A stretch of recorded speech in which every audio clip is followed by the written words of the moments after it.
Hello there everybody, welcome back to my channel. How are you today, beautiful? My name is Joesephyr, and in today's Dissidia Final Fantasy Opera Omnia video, we're going to be talking about Iroha and her new Intersecting Wills event, which is going to come along with her, as well as Seven having a rework and another opportunity to get a pretty well-liked character. So if you'd like to find out more about those characters and the event that comes along with them, then as always, stay tuned and keep on watching.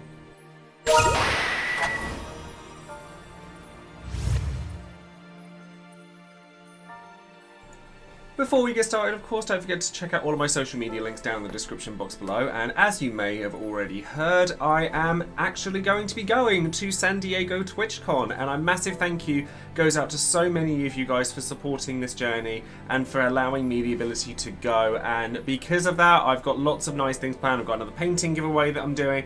I have a Xenoblade Chronicles 3 subathon to celebrate September Subtember-thon as well. So that if you want to come along for that next Friday, then it'd be lovely to have you there. I've not played Xenoblade 3 yet, so it's going to be really exciting to try that out and get some information on that from you guys while we're playing as well. And I am going to be doing a stream in drag, and I did a little makeup look for it because I thought I'd practice it, and I'm going to put it on the screen because I was feeling my oats, I'm not going to lie. It was very that, oh, I hope this doesn't awaken anything in me vibe, so make what you will of that. And of course, a big shout out goes out to Sutiban, Six Tails, Luka Yasha, Sayedis Kali, lots and lots of you guys who have been so generous in helping me out with this. I cannot thank you enough. And another set of people I cannot thank enough also is my patrons over on Patreon. And I shout out one of those every time I release a video. And today that person is going to be Kia, who is brand new to my Patreon. Thank you ever so much for joining in. You've been a long time supporter of mine, and it's lovely to have you here. And a big thank you goes out to you and to all of my other patrons as well. And lastly, of course, don't forget to check out all of the other content creators and resources out there for Dissidia Final Fantasy Opera Omnia, as they deserve your love too. So let's get this roast to cooking and have a look at what the banner is that's available. So on the banner that we have coming on Monday, we're going to be seeing the return of Iroha and her brand new FR as well. It's going to be another opportunity for you to get hold of Luna Freya's BT if you don't already have it. You're also going to get Seven come back with her LD and a new rework for her. And then Raijin also returns as well with just his LD and Force enhancements. But I will have a quick note on Raijin that if you don't have him already, he is a fantastic LD call for you to have access to, just on the back of the fact that it nullifies so many different things, whether it be force time attacks, the HP threshold attacks, or just general use. He's actually extremely potent as an LD call even to this day. So let's take a look at Seven first. So Seven, as I said, does get a rework here. Big shout outs of course to Mediu for their translations over on Reddit. And Seven's rework is pretty uninteresting, honestly. She's slightly less terrible. She gets upgraded from awful to mediocre. Which is not a huge jump. Apologies to any massive Seven fans out there. So her Snakebite and Lash gives her more HP dumps and has more uses on it. And Elemental Lash has 3 HP dumps on it, and does still trigger twice if targeting something that has the Snakebite and Lash debuff on it, which can still only be applied to one enemy at a time. So that's already a restriction on her. Her LD passive gives her a lot of HP dumps during the attack itself. And then when you use her HP attack that comes from it, which is her Bondage Whip or Capture Whip, you get extra HP dumps out of it. And the additional attack that comes off of that triggers in between turns for off damage, still only has 1 HP dump in it. So that's kinda sad, honestly, in this day and age. Like, she's not awful. Like, you know, Elemental Lash having 6 HP dumps in it, the LD having 7, and then the EX having 5 with a half decent recast rate. It's okay, it's fine. There's not an awful lot to say about Seven, to be honest. Like, are you realistically going to pick Seven outside of favoritism over pretty much any other damage dealer? Like, she has splash damage on her kit, but she can still only focus one enemy at a time if you want to take the most advantage out of her Snakebite debuff.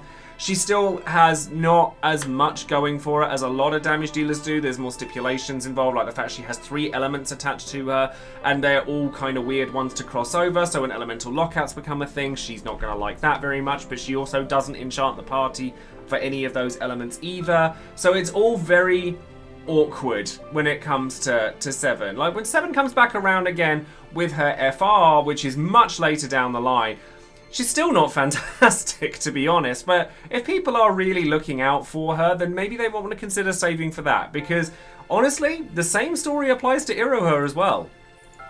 So now let's take a look at Iroha herself. So Iroha gets very minimal things out of her reworks, the same sort of things to be expected from a rework these days. Just HP dumps across the board. Basically, she gets more on her skill 1, which heals the party. She gets more on her skill 2, even more if you're using the plus version after using either her skill 1 or her LD. And you get her LD passive at the start of the mission quest, and then you don't have to use her LD straight away, which has more HP dumps on it as well and gives party-wide HP damage up and more brave damage up. So it's nice. The primary reason that you tend to use Iroha is her ability to retain bravery after any HP damage that you deal. So it's kind of like a bravery flaw, but not quite the same. Like you use 80% of your bravery in an HP attack instead of 100%. There are more characters that are doing this kind of thing now, but Iroha definitely does it nicest for the party as a whole, and her ability to use her EX twice in a row.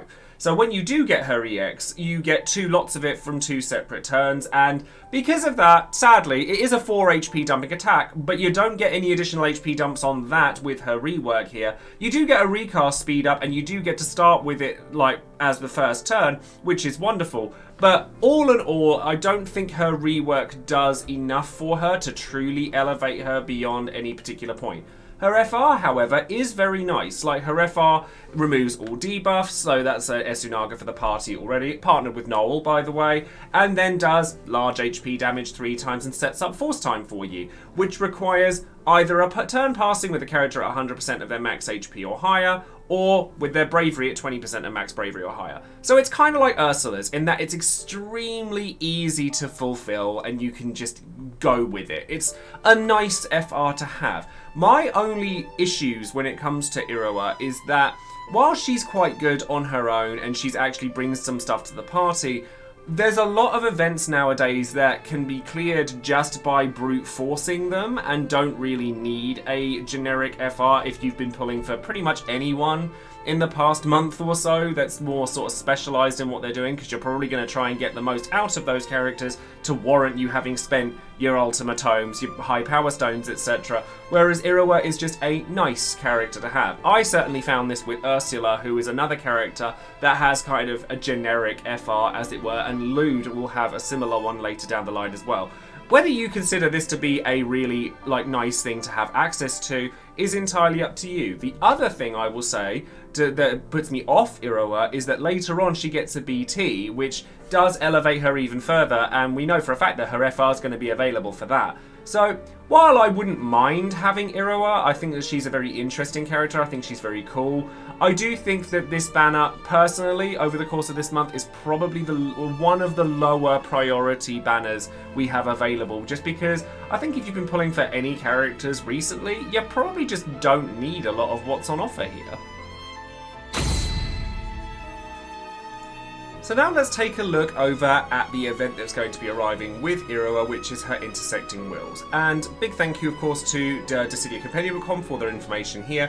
But what we're going to be seeing here is a fight with Cloud of Darkness. I personally really enjoy these fights with the actual villains of the game as opposed to just monsters. I know it's probably a bit of a cheap ploy to use like the models from the player characters again, but I kind of like it. And honestly, there's not much to really say about this event, to be honest, because of the fact that there are so many characters that can trivialize Shinryu's already, and we just got another big one in Luna Freya, that there is every chance that 80 to 90% of players will use a busted team of some description to just nullify this event entirely. And I'll have a little bit of a bee and a moan about that in a moment, but let me just tell you what the mechanics of the fight are. So, Cloud of Darkness will gain party attack up, defense up, and party bravery damage up because they are accompanied by an Ahriman or a floating eye, which will also just do general attacks and such as they go. They have like bits and pieces that ignore damage, just so you've got to make sure that you can take care of that. And other than that, there's not a huge amount to come away from. The Force ability is an AoE, recovers from break, a brave HP attack if Cloud of Darkness is still alive, or if not, then the Floating Eye will do a single target attack of a very similar nature. The one thing I will say is their force time is pretty gross. Like, if you're going to let them get their force time up, make sure that you're prepared for it, because you may recognize recovering 80% of any damage taken from Braska's final Aeon when that came around. However, if you're going to be using delay, make sure you actually defeat Cloud of Darkness before you get to the end of your force time or before they get to activate theirs, because otherwise you're going to need to let them take turns, because you can't really do anything to Cloud of Darkness, because anything you do to them is going to result in taking a zero form particle beam to the face, which is unpleasant to say the least. So if you're going to be letting Cloud of Darkness take force time, then off-turn damage, or like maybe even not even off-turn damage, but some way of defending yourself, so Warrior of Light or anything like that that doesn't counter but keeps you alive, is probably going to be a good way to go about it. However, and this is where my little moan comes about here with Dissidia right now, why would you do any of those things when realistically you have to actively avoid a large number of characters in order to not just blitz through these things? Whether it be Lunafreya, Camlanort, Tidus, Terra, Kayn, Selphie, I could name plenty of others that are just... there's so many of these events at the moment. We've had the hardest part of Shinryu era already. There are hard fights going forward, don't get me wrong.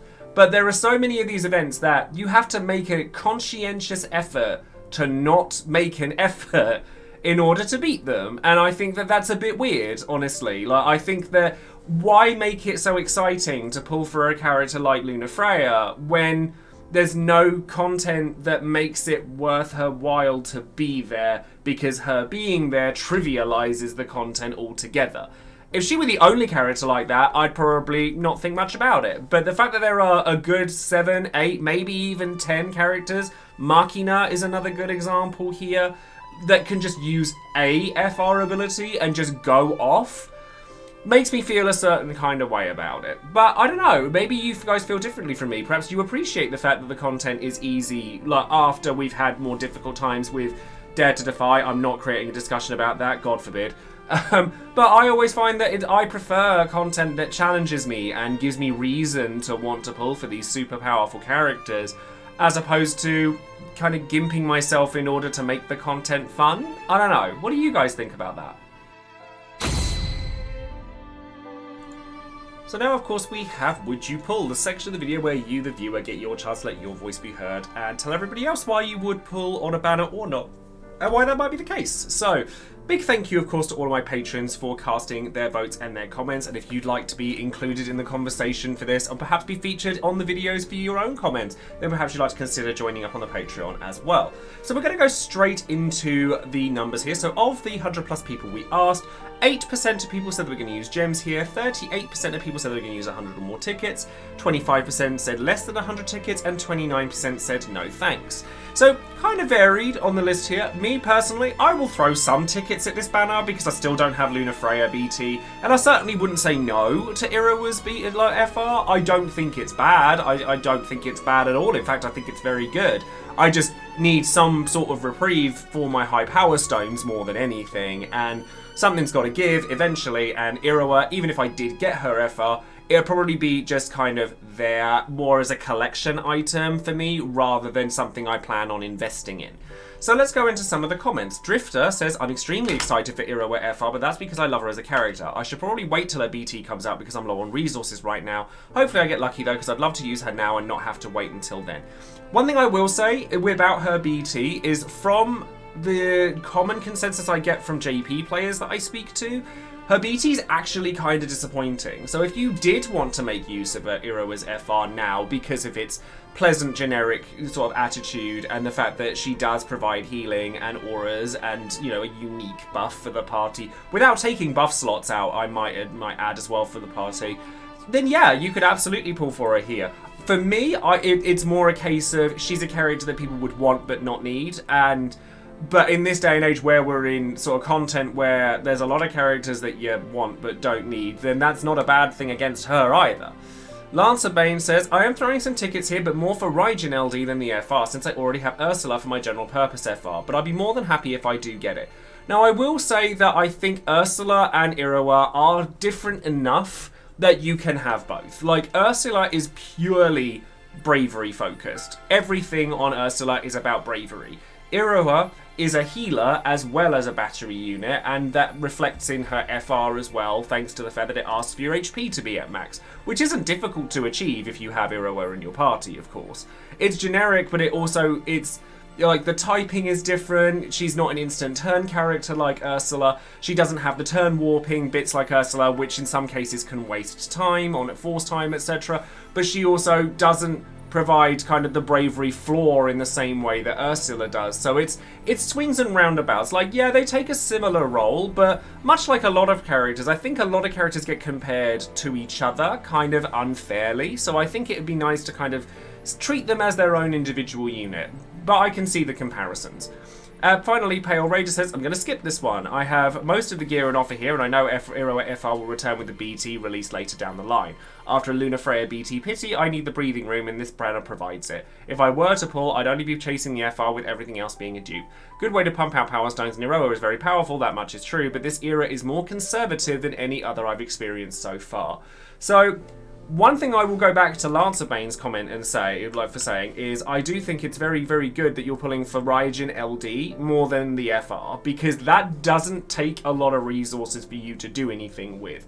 Whereas FRs and BTs do in this current era. And the note that it's more conservative at this point than it ever has been, I think is very true. And I honestly think it's kind of sad as well, because one thing that I've definitely experienced this, and I'm sure many other players have, is you're pulling for certain things, but you can't do anything with it after you've acquired it because you don't have the high power stones, or you don't have the force stones, or you don't have the ultimatomes. Maybe you're wanting to use blue armor and you can't do that because you haven't got enough of it. It's strange that the bottleneck in this game right now is not the pulling resources, it's what you're pulling for to try and acquire. And I'm curious as to see how this progresses in the future. So now we have to ask ourselves the big question. Should you be pulling for Iroha, Raijin, or Seven? Now, I'm probably going to go out on a limb and it be a bit of a hot take here. I don't actually like Iroha's FR all that much. And the reason that I don't like it is probably the same reason that everyone else does like it. It's that it's kind of generic. I personally prefer the more specialised FRs that can hit really high numbers. So Reno, Camelot, Tidus, things like that. I enjoy personally. But if there's one thing that Iroha is, it's reliable. Like, if you don't want to have to pull for those specialised FRs that don't go into every team, and you don't necessarily want a character that you can just kind of go bloop, like, there she goes, off she goes, she does her thing, and that's all, then, yeah, you will actually really like Iroha. I do think that she does have a lot going for her, and her auras are good. Her, brave retention is good, so it's useful during a BT phase. The fact that she has, EX double ups and stuff makes her turns feel impactful, even if she doesn't actually deal that much damage. I don't think you'd have to worry too much about who you put with Iroha if you really like her, and that's a reason a lot of people will enjoy her, but it's not one that I really enjoy. Mainly because I do think that, going back to the comment about the era being conservative, if it weren't for high power stones being as limited as they are, I probably would go ahead and max out Iroha, and I'm probably still going to pull for her, her FR regardless, because I still want more shots at Luna Freya BT, and I'm certainly not going to say no to it. But it's just not as exciting to me as a lot of other FRs. But I do think the fact that she has a BT going forward, the fact that she is consistent with her stuff, and the fact that, she's a character that's very easy to play with, is probably very enticing to a lot of players. The same can't really be said of Seven. Now, Seven's just... She's gone from bad to she's okay. And I just think that there are so many other characters, certainly characters whose primary role is to deal damage, that just do so much more of it than Seven does, that you'd probably just rather use them. I will say, however, Raijin is still a fabulous investment. If you haven't got Raijin LD, I would absolutely go at least something into this banner for that, because it is so valuable in so many fights, because you can just set yourself up, make sure that their force time attack does nothing, and then, you're good to go with whatever delay or zero boss turn strategies you have up your sleeve, whether they include whatever characters I mentioned before, like Luna Freya, etc. Or even if you're willing to take some of those attacks. And he's not terrible in your party either with force enhancements. He's still very slow. He's still very, very slow. But he does offer HP regens, paralysis, thunder enchant, imperil, and obviously his LD in your party as well. I will say again, while I don't love Iroha's FR, it is actually very good. Like, it's very reliable, it's got 50% like across the board. You're very unlikely to not hit its requirements every turn. Just don't expect to be hitting your 700% plus effects like you would with certain other characters, because you have to trade that reliability for something, and the ceiling of the heights it can hit is that trade-off. So that's going to be all for today's video. Thank you ever so much for watching, and I'm very, very grateful that you came to join me today, and I hope that you got something out of this video. Are you pulling for Iroha? I am under the impression that I am very much in the minority with my opinion on Iroha. I think a lot of people are going to really like her, so I'm curious to see what comments you guys have about her. And also, I'm curious about what you guys think of the current era of the game right now. Do you think it's too easy? Do you think that it's too hard? Do you think that you're railroaded into pulling for certain characters? I'm having a lot of conversations with a lot of players recently that are kind of all over the place, so it's kind of interesting to me to see where people are at with Dissidia right now. But of course, don't forget to like the video, subscribe to the channel, and click the bell for notifications on any other videos I might be making. Ever Crisis, hopefully we should be getting some information on from Tokyo Game Show coming up very soon. And that's going to be it from me, so thank you very much for watching, and I shall see you next time. Take care.